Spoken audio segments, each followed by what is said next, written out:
My name is Walter Briggs. I am 68 years old, and if there is one thing I have learned in my life, it is this. The people who smile the widest at your dinner table are sometimes the ones sharpening a knife underneath it. 3 weeks ago, on Thanksgiving night, my daughter's husband stood up in my dining room, grabbed a ceramic plate off the table, and hurled it at the wall 6 inches from my head. Turkey and gravy splattered across the portrait of my late wife, Helen. My daughter just sat there. She didn't flinch. She didn't scream. She looked at me with her mother's eyes and said, "You brought this on yourself, Dad." I wiped a piece of sweet potato off my sleeve, looked at both of them, and said, "Well, I suppose dinner is over." Then I walked to my truck, drove to the sheriff's office, and filed a report. What they didn't know is that I had spent the last 4 months waiting for exactly that moment. And what they will never understand is that I gave them every chance in the world to walk away clean. They chose this. Before I tell you how it all started, let me know in the comments where you're watching from today. And if you believe that loyalty should never be taken for granted, hit that subscribe button. It means more than you know. I need to take you back to July. That's when I first noticed the pattern. I'm not the kind of man who misses things. I spent 35 years as a fraud examiner for the federal government, specializing in real estate schemes across the western states. I've sat across the table from men who stole pension funds from widows. I've dismantled Ponzi operations that bankrupted entire towns. I know what theft looks like before the thief even knows he's stealing. So when my son-in-law, Derek Payne, started calling me twice a week out of nowhere, I paid attention. Derek married my daughter Carolyn 4 years ago. Before Derek, Carolyn was sharp. She had her mother's kindness and my stubbornness, a combination that served her well. She was a 4th-grade teacher in Billings. She drove a sensible car. She called me every Sunday without fail. Then she met Derek at a financial planning seminar. He was charming, well-dressed, and full of confidence. He told her he managed portfolios for high-net-worth clients across 3 states. What he actually managed was a string of failed ventures and a growing pile of debt he kept rolling over like a boulder down a hill. I saw it immediately. Carolyn didn't. They got married fast. Within 6 months, the Sunday calls became every other week, then once a month, then only when she needed something. Derek had slowly, methodically, isolated my daughter from me. Not with violence, not with cruelty, just with constant, subtle redirection. Your dad's so old-fashioned, babe. He doesn't understand modern finance. Why do you need to call him every week? You're not a little girl anymore. Classic manipulation. I've seen it in 100 case files. But when it's your own daughter, knowing the playbook doesn't make it hurt any less. By July, I knew something was seriously wrong. My old colleague at the Bureau, Frank Medina, owed me a favor from a case we worked in 2014. I called him and asked him to run a quiet background check on Derek Payne. What Frank found made my stomach turn. Derek was drowning. He owed $170,000 across 6 maxed-out credit lines. His so-called investment firm had been flagged by the State Securities Board for suspicious client transfers.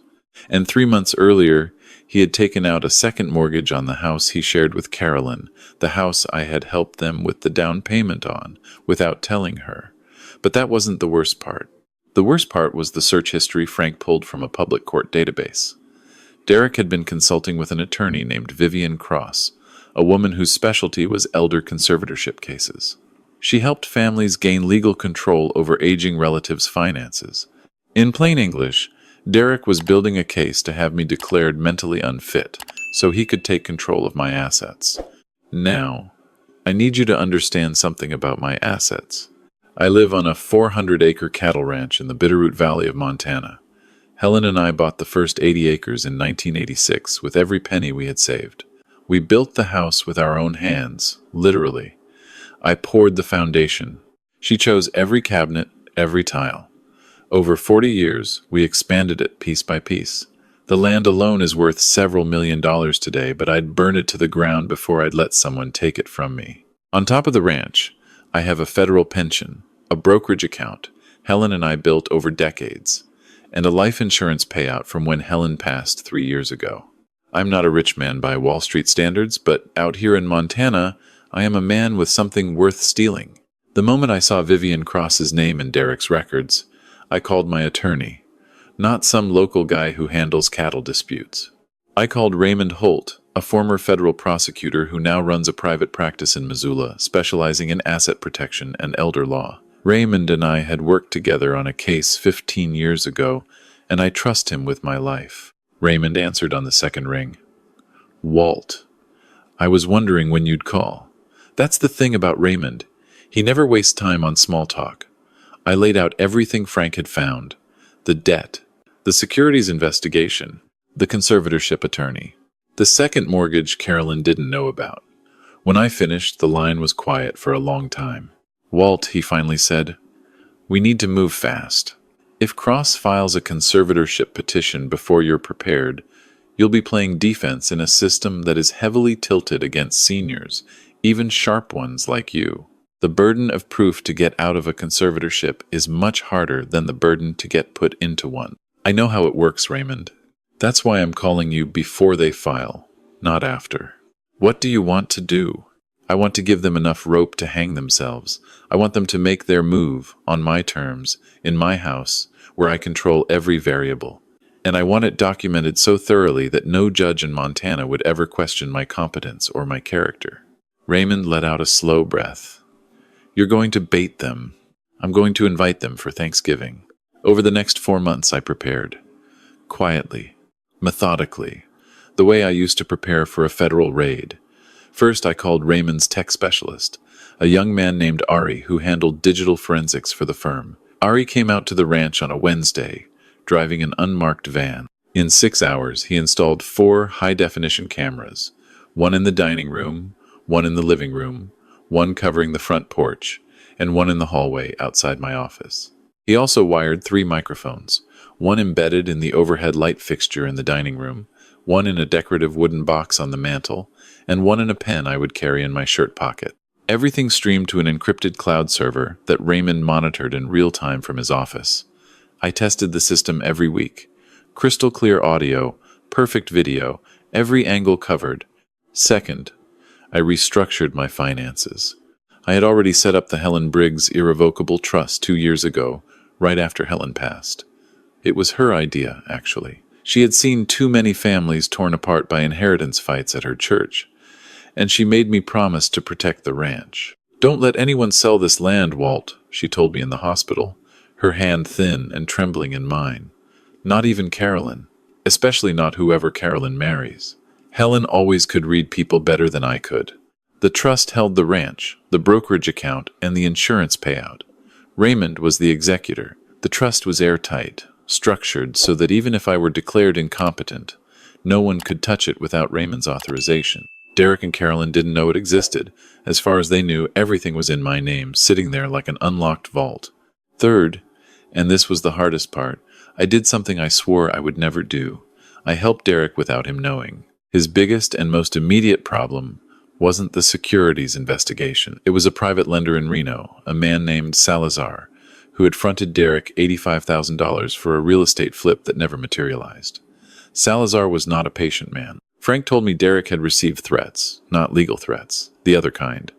So I had Raymond wire $85,000 to Salazar's account anonymously. Derek's debt to the most dangerous man in his life was erased overnight. I didn't do this out of love for Derek. I did it for Carolyn, and I did it as a test. If Derek woke up one morning and discovered that his worst nightmare had vanished, what would he do? Would he pause? Would he feel the weight of that miracle and reconsider the path he was on? Would he come to me, humbled, and ask for help to rebuild his life honestly? Or would he see it as a sign that the universe was on his side and push harder? He pushed harder. Within 2 weeks of the Salazar debt disappearing, Derek called me. His voice was bright, confident, almost giddy. Walt? Hey, how are you? Listen, Carolyn and I were talking, and we thought it would be wonderful to come out to the ranch for Thanksgiving. We haven't seen you in so long. We miss you. I almost laughed. They hadn't visited in 14 months. The last time they came, Derek spent the entire weekend on his phone, and Carolyn barely said 10 words to me. Now suddenly they missed me. That sounds wonderful, son, I said, keeping my voice warm and a little slow. I'd love that. Helen always made such a big deal out of Thanksgiving. I've been trying to keep the tradition going, but it's hard cooking for one. "Oh, Dad, that breaks my heart," Carolyn said. She was on speaker. I could hear the rehearsal in her voice, the slight pause before each sentence, as if she were reading from a script Derek had written. "We just want to make sure you're okay out there all alone." "Well, there's one more thing," Derek said, his casual tone just a shade too practiced. "My brother Travis is going through a rough patch. Lost his apartment in Boise. Would you mind if he tagged along? He just needs a place to crash for a few days. The ranch is so big you'd barely notice him. Travis Payne." I knew about Travis. DUI conviction in 2021. Possession charge in 2023. Pled down to a misdemeanor. Currently unemployed with no fixed address. This wasn't a brother needing a place to crash for the holiday. This was them planting a person inside my house. A foot in the door. A warm body who would be very hard to remove once established.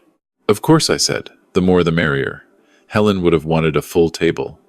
I hung up, walked to my office, and sat down in front of the monitors. Every camera was green. Every microphone was live. I opened the desk drawer and looked at the photograph of Helen on our wedding day, standing outside the little chapel in Whitefish, laughing because the wind had blown her veil into my face. "They're coming, Helen," I said quietly, "and I'm ready." Thanksgiving morning, I was up at 4. I started the turkey at 5, the way Helen taught me, brined overnight and slow roasted with rosemary from her garden. I set the table with her good china, the set she inherited from her grandmother. I put fresh flowers in the center, wildflowers I had dried from the field behind the barn, the field where Helen used to walk every evening until she couldn't anymore. At 3 o'clock, I checked the systems one last time. All cameras recording. All microphones live. I slipped the pen recorder into my shirt pocket and buttoned my flannel over it. At 4:15, a rented SUV pulled into the long gravel driveway. I watched them through the living room window. Derek was driving. Carolyn was in the passenger seat. And in the back, a man I recognized from photographs but had never met. Travis Payne. He was thinner than his pictures, with hollow cheeks and restless eyes that scanned the property the moment he stepped out. Not the way a guest looks at a beautiful ranch. The way an appraiser looks at a listing. I opened the front door with a wide smile. "Happy Thanksgiving! Come in, come in! You must be Travis." Travis shook my hand loosely, already looking past me into the house. "Nice spread you got here, sir. How many acres is this?" 400, I said. Helen and I started with 80. 400, he repeated. And I saw him glance at Derek. A look that lasted half a second. But I caught it. It was the look of a man confirming a number he'd already been told. Dinner started well enough. I played the part I needed to play. Not senile, not confused. I refused to insult my own dignity that way. Instead, I played tired, quiet, a little forgetful about where I put my reading glasses, a little slow to follow the conversation. The kind of man who might, to a careless observer, seem like he was losing his edge. But I never once pretended to be something I wasn't. I was simply quieter than usual. And in my experience, people fill silence with their true intentions. Derek filled the silence beautifully. "Walt, this turkey is incredible. You really do this all yourself?" "Every year," I said. "Helen taught me. Though I confess I had to check her recipe card 3 times this morning. A harmless admission. But I saw Derek log it. 3 times.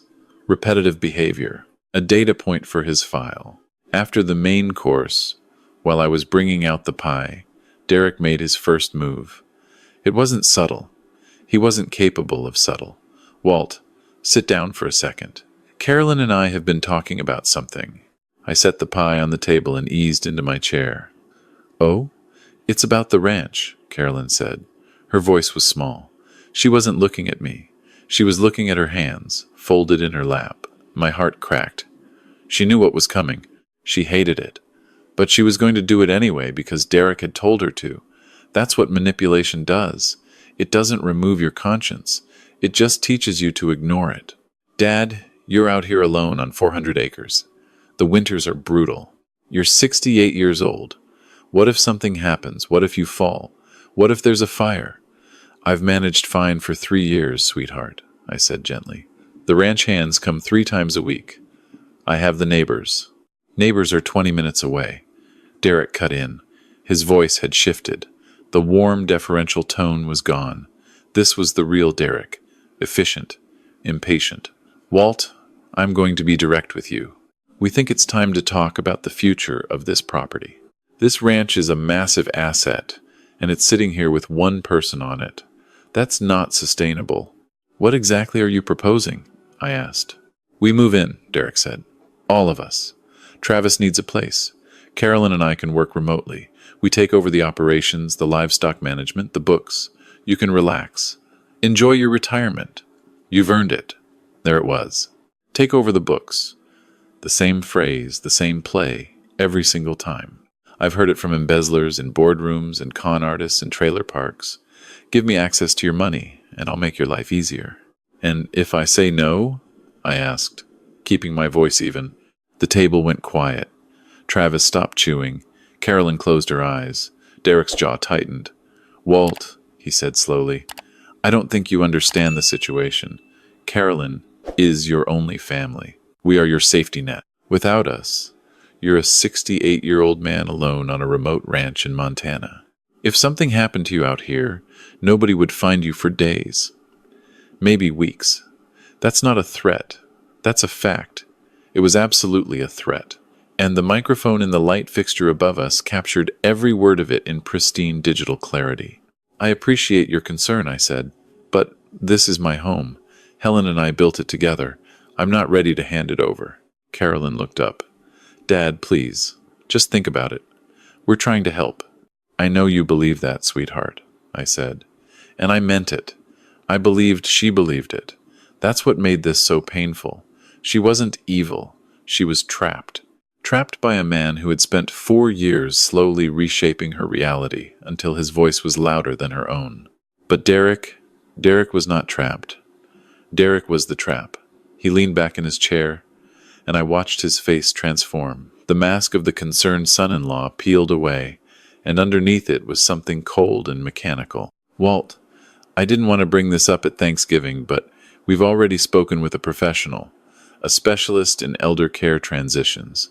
She's reviewed your situation, and frankly, she has concerns. Vivian Cross. He was telling me, to my face, at my own table, that he had already started the conservatorship process. Concerns about what? I asked. About your capacity to manage all of this alone. The ranch, the finances, your health. She thinks a formal evaluation might be in order, just to make sure everything's okay. For your protection. For my protection. The most dangerous phrase in the English language when it comes from someone who wants your money. I set my fork down. I looked at Derek. I looked at my daughter, who couldn't meet my eyes. I looked at Travis, who was watching me the way a vulture watches a limping animal on the highway. No, I said. The word was simple. No drama, no trembling. Just a clear, firm refusal from a man who has been saying no to predators for 35 years. Derek blinked. Excuse me? No, you're not moving in. Travis is not staying. And no one is evaluating my capacity. I am in full possession of my faculties, and this conversation is over. For 3 seconds, no one moved. Then Derek's face went red. Not the red of embarrassment, the red of a man who has been denied something he already considered his. You're making a mistake, Walt. I've made very few mistakes in my life, Derek. Letting you sit at this table might be one of them. That's when Travis spoke for the first time. His voice was thin, reedy, aggressive. Hey, old man, my brother's trying to help you. You should be grateful anyone gives a damn about you at all. Travis, I said calmly, I know about your DUI. I know about your possession charge, and I know you haven't held a job in 18 months. So I'd appreciate it if you didn't lecture me on gratitude in my own home. Travis's face twisted. He stood up so fast his chair screeched against the hardwood floor. He grabbed the plate in front of him, the plate loaded with what was left of his Thanksgiving dinner, and he threw it. Not at me directly, at the wall beside me. Close enough that I felt the rush of air. The plate exploded against the wood paneling, and chunks of turkey and gravy sprayed across Helen's portrait that hung above the sideboard. The dining room went silent. A piece of sweet potato slid slowly down Helen's face in the painting.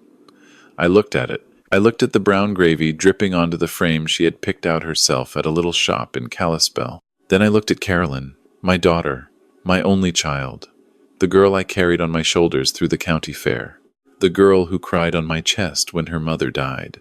She was sitting perfectly still. Her face was blank. She did not gasp. She did not rush to clean the mess. She did not turn to Travis with outrage. She looked at me, and what she said next will stay with me until the day I die. You brought this on yourself, Dad. 5 words. 5 words that told me everything I needed to know. She was gone. The Carolyn one raised. The Carolyn Helen and I loved. She was somewhere underneath this stranger, buried under 4 years of Derek's poison. But she was not coming out tonight. Maybe not ever. I stood up slowly. I picked up my napkin, walked to the wall, and gently wiped the gravy off Helen's portrait. I took my time. I made sure every spot was clean. They watched me in silence.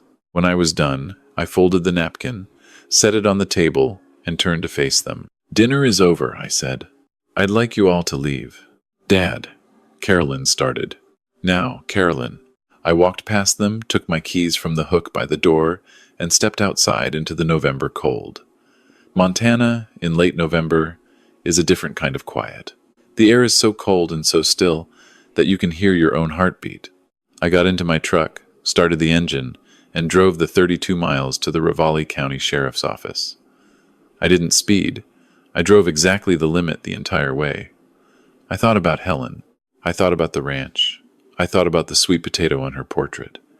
And somewhere around mile 20, I let myself feel it. The grief. Not for the plate. Not for the wall. For my daughter. For the girl she used to be. I gave myself 12 miles of grief. Then I shut it down. I had work to do. At the sheriff's office, I asked for Deputy Lena Coulter. I knew Lena.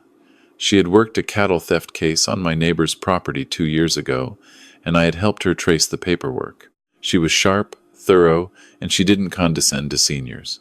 That mattered.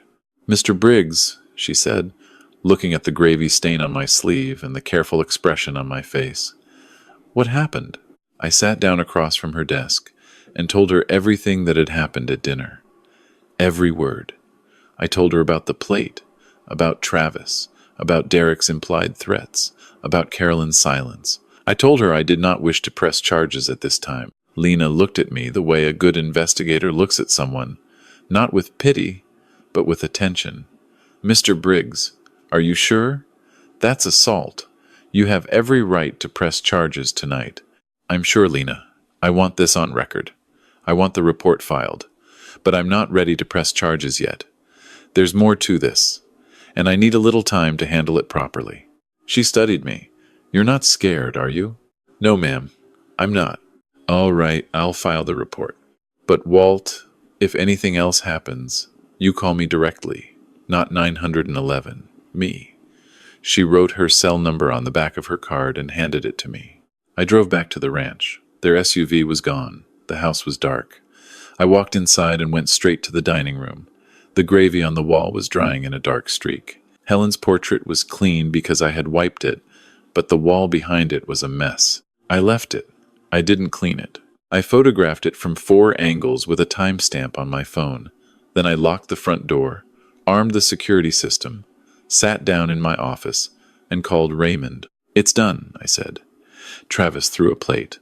It's on camera. Carolyn told me I brought it on myself. Derek threatened me with a conservatorship to my face. All recorded? Every second. Good.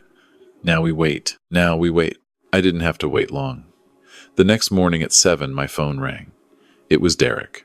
His voice was calm, controlled, solicitous, the voice of a man who had spent the night coaching himself. Walt, I want to apologize about last night. Travis was completely out of line. He's dealing with some personal issues, and the stress just got to him. Carolyn and I feel terrible. I appreciate that, Derek. Listen, we talked it over, and we think the best thing for everyone is if we come out this weekend. Just Carolyn and me, no Travis. We'll help you clean up, fix the wall, and just spend some quality time together. Maybe we can talk about the future in a calmer setting.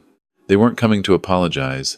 They were coming to regroup, to reassess the target, to figure out how scared the old man really was. "That sounds nice," I said. "Come Saturday." I hung up and immediately called Frank Medina. "Frank, I need you to dig deeper into Derek Payne's finances. Everything from the last 6 months.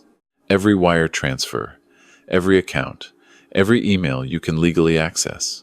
And I need the status of the Securities Board investigation." Frank called back the next afternoon. What he told me recalibrated the entire operation. The Securities Board wasn't just investigating Derek. They had referred his case to the FBI. Derek had been moving client funds into personal accounts, not large amounts individually, but over 2 years, it added up to over $300,000. He was looking at federal wire fraud charges. He didn't know the referral had happened yet, but it was coming. Soon. "How soon?" I asked. "Weeks. Maybe a month. The indictment is being drafted." That changed everything. Derek wasn't just greedy. He was about to be indicted. He needed my ranch not as a luxury but as a lifeline. He was planning to liquidate it, hide the proceeds, and use the money to fund his defense or disappear entirely. And he was going to use my daughter and a phony conservatorship to do it. Saturday came. Derek and Carolyn arrived at noon. No Travis this time. Derek was on his best behavior, charming, attentive, helping me carry firewood, complimenting the ranch, asking about the cattle. Carolyn was quieter. She lingered in the kitchen, running her fingers along the countertop Helen had picked out. I watched her open the cabinet where Helen kept her tea collection, rows of little tins labeled in Helen's neat handwriting. Carolyn picked one up, held it to her nose, and closed her eyes. For a moment, just a moment, I saw my daughter, the real one. Then Derek called her from the living room, and the moment was gone. That evening after dinner, Derek made his second move. He had clearly rehearsed it. He sat across from me in the living room, leaned forward, and put his elbows on his knees. The posture of a man about to deliver bad news with fake compassion. "Walt, I've been thinking a lot about what happened Thursday, and honestly, it made me realize how vulnerable you are out here. No, listen." He held up his hand as I started to speak. "I'm not trying to upset you. I'm stating facts. You're alone, you're aging, the ranch is enormous, and the financial side, the taxes, the livestock accounts, the property insurance, it's a lot for one person." "I manage fine, Derek." "Do you?" "Because Carolyn told me you forgot to pay the property tax last quarter. She said you mentioned it on the phone." I had mentioned it. It was true. I had forgotten, and then I caught it 2 days later and paid it with a small penalty. It happens. But Derek had logged it. Another data point for Vivian Cross. "I caught it," I said. "It was 2 days late. This time. But what about next time? What about the time after that?" He paused for effect. "Walt, I'm going to be honest with you. Carolyn and I have been in touch with a specialist, someone who helps families navigate these transitions." "Vivian Cross," I said. The blood drained from his face. For 3 full seconds, Derek Payne could not speak. His mouth opened and closed like a fish pulled from the river. "How do you know that name?" he whispered. "Because I spent 35 years investigating people like you, Derek." I let my voice drop to its natural register, no longer the tired rancher, just me. "I know about Vivian Cross. I know about the conservatorship petition she's preparing. I know about your $170,000 debt. I know about the second mortgage you took out on Carolyn's house without telling her. And I know about the FBI investigation into your client accounts." Derek stood up. His chair scraped backward. Carolyn appeared in the doorway, her face white. "Dad, what are you talking about?" "Ask your husband, Carolyn. Ask him about the $300,000 he stole from his clients. Ask him about the federal wire fraud charges that are coming. Ask him why he really wants to move onto this ranch. It's not because he loves me. It's because he needs to liquidate my property to fund his legal defense before the indictment drops." Derek was breathing hard. His hands were clenched at his sides. "You don't know what you're talking about. You're confused. You're paranoid. This is exactly what I was afraid of." He turned to Carolyn. Do you see? Do you see what I've been telling you? He's losing it. He's making up conspiracy theories. He needs help." Carolyn looked at me, then at Derek, then back at me. I watched the war on her face, the part of her that was still my daughter fighting against the part that Derek had built. Carolyn, I said quietly, I also know something else. 6 weeks ago, someone anonymously paid off Derek's $85,000 debt to a private lender in Reno, a very dangerous lender. That debt vanished overnight. Derek, do you know who paid it? Derek froze. What? How do you... That's not... I don't. I paid it, I said.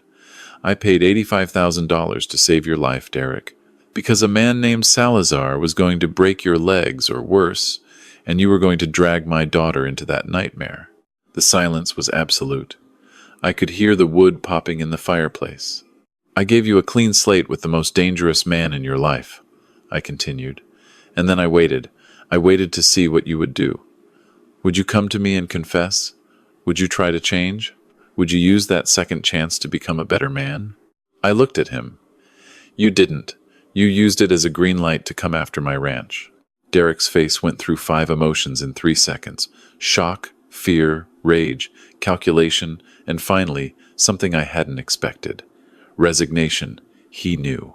In that instant, he understood that he had been outmaneuvered by a man he had dismissed as a relic. But then the calculation won. I watched it happen in his eyes. The brief flash of surrender hardened back into the cold, mechanical look I had seen at Thanksgiving dinner. He wasn't done. A cornered animal never is. It doesn't matter, he said, his voice low and dangerous. It doesn't matter what you know. Carolyn is your heir. This ranch, this land, when you die, it comes to her. And through her, it comes to me. You can play your little games, old man, but time is on my side. You're 68. I'm 42. I can wait. I stood up.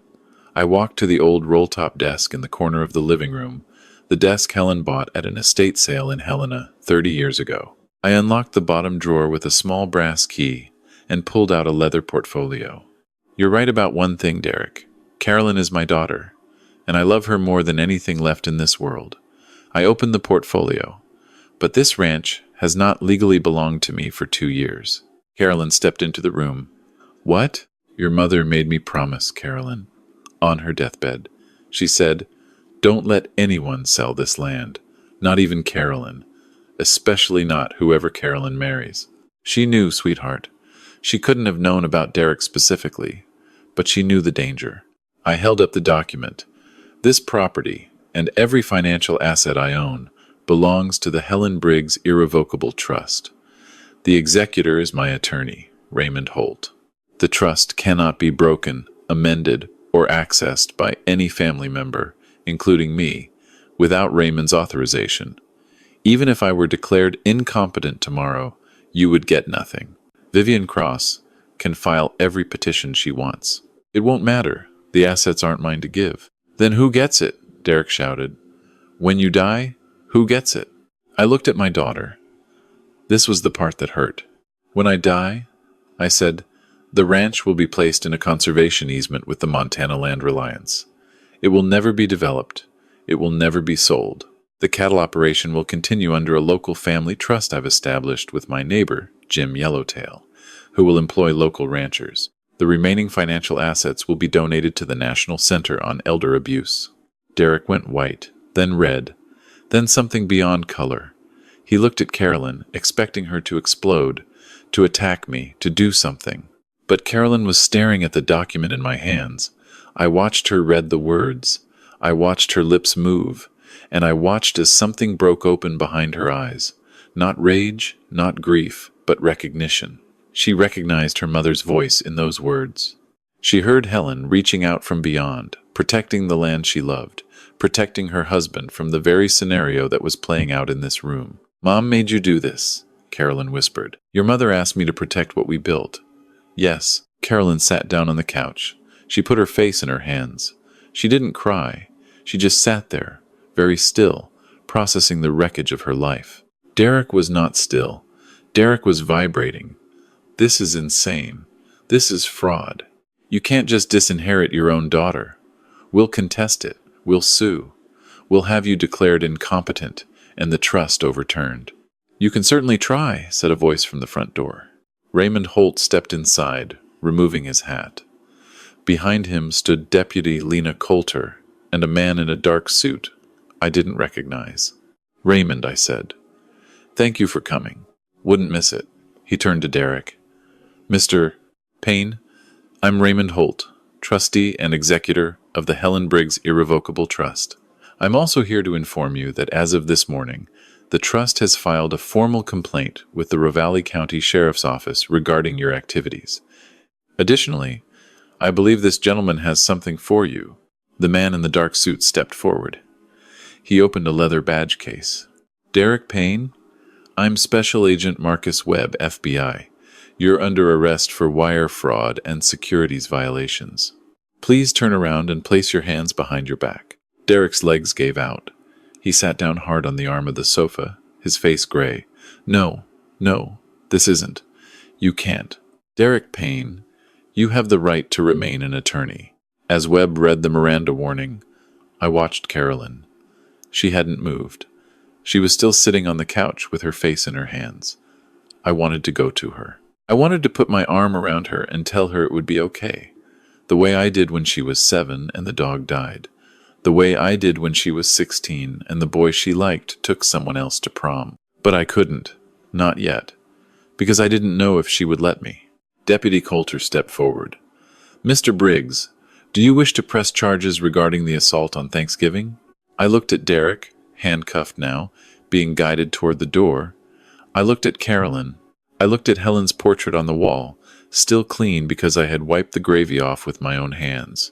"Yes," I said, "I do. Against Travis Payne for assault. The video evidence is on my attorney's server." I paused. "Not against my daughter. My daughter is not the enemy here. She's a casualty." They took Derek out. The FBI vehicle was already in the driveway. Lena stayed behind to take my formal statement. Raymond sat with me at the kitchen table while I walked through everything one more time. From July to tonight. Every step documented.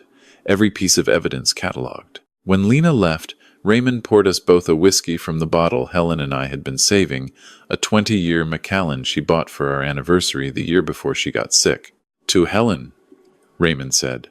"To Helen." We drank in silence. Then Raymond looked at me. "What about Carolyn? That's not up to me anymore. I did everything I could. I protected her from Salazar. I protected her from Derek's fraud. I protected the ranch her mother built. But I can't protect her from her own choices. She has to find her way back on her own." Raymond left at midnight. The house was quiet. I sat in Helen's chair by the fireplace, the chair she always sat in while she read her mystery novels, and I let the silence settle over me like snowfall. That was 3 weeks ago. Derek is in federal custody awaiting trial. Travis was arrested 2 days later in Boise on the assault charge, plus an outstanding warrant I didn't even know about. The conservatorship petition Vivian Cross had been preparing was withdrawn the moment she learned about the FBI investigation. She wanted nothing to do with any of it. And Carolyn. Last Tuesday, I found an envelope in my mailbox. No return address. Inside was a single sheet of paper, in my daughter's handwriting. Just 2 lines. "I'm sorry, Dad. I need some time." I put the letter in Helen's desk, in the drawer next to the brass key. I don't know if she'll come home. I hope she does. But hope is not a plan, and I stopped making plans for other people's choices a long time ago. What I do know is this. The ranch is safe. Helen's legacy is protected. The land she loved will never be sold, never be developed, never be carved up by someone else's greed. I spend most mornings in her garden now. The lavender she planted along the fence line is dormant for the winter, but in spring it will come back. It always comes back. That's the thing about roots. If they're deep enough, nothing can kill them. I sit on the bench she built from reclaimed barn wood, and I drink my coffee, and I watch the sun come up over the Bitterroot Mountains. The air smells like pine and cold earth and something else, something I can only describe as permanence. This land was here before me. It will be here after me. And no one, not my son-in-law, not his brother, not any attorney or con artist or desperate fool, will ever take it from the woman who made it home. If there is one lesson I have learned from all of this, it is simple. Protecting the people you love sometimes means standing alone. It means making decisions that hurt. It means accepting that you cannot save someone who doesn't want to be saved, and that the hardest act of love is setting a boundary and holding it even when your heart is breaking. Don't ever let anyone, especially family, mistake your patience for weakness. And don't wait for someone else to protect what's yours. By then, it's already gone.